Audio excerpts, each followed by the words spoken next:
अब हम आपको बताते हैं कि मैट्रिसेस में मल्टीप्लिकेशन कैसा किया जाता है, यानी मैट्रिसेस की ज़रब।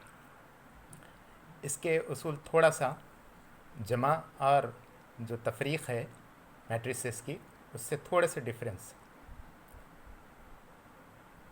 किसी भी मैट्रिसेस में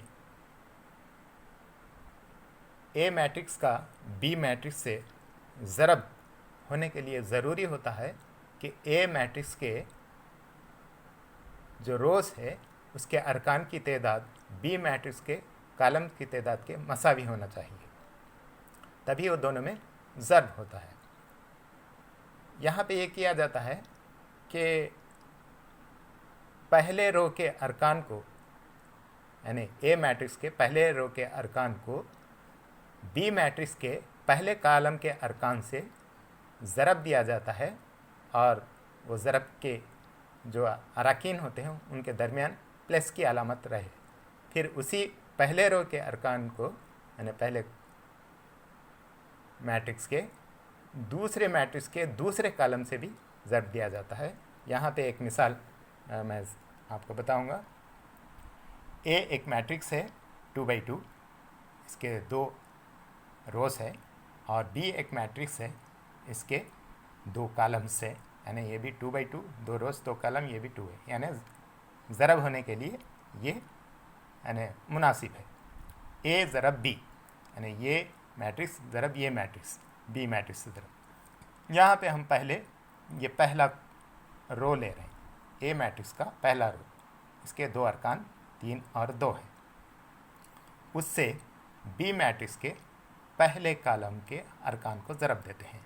यहाँ पे देखो, पहला रो के पहला रुकुन 3 × 1, 3 × 1, दरमियान में अलामत लगाई जाती है प्लस। फिर उसके बाद 2 × 2, 2 × 2, उसके बाद गैप दिया जाए, यानी ये रो ख़त्म होगी।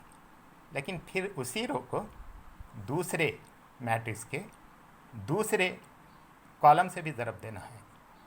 3 ज़रब 3, यहाँ है 3 ज़रब 3, बीच में अलामत जमा, फिर 2 ज़रब 3, 2 ज़रब 3।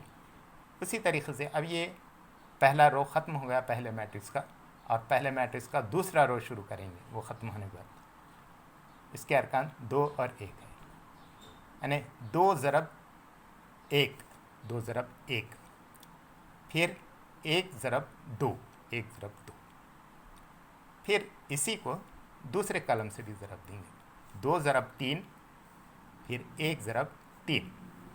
अब इसको हल कर लें। 3 एकम 3 होता है, यहाँ पे है 2 दूनी 4, यहाँ पे हुआ 3 तिया 9, 2 तिया 6, फिर ऐसे ही 2 एकम 2 जमा 1 दूनी 2,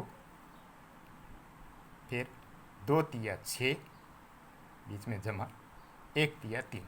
अगर इसको हल कर लें तो 3 भी 4 7, और 9 भी 6 15, और 4 यहाँ पे 2 2 4, 6 भी 3 9। इस तरीके से A × B का हल ये हुआ।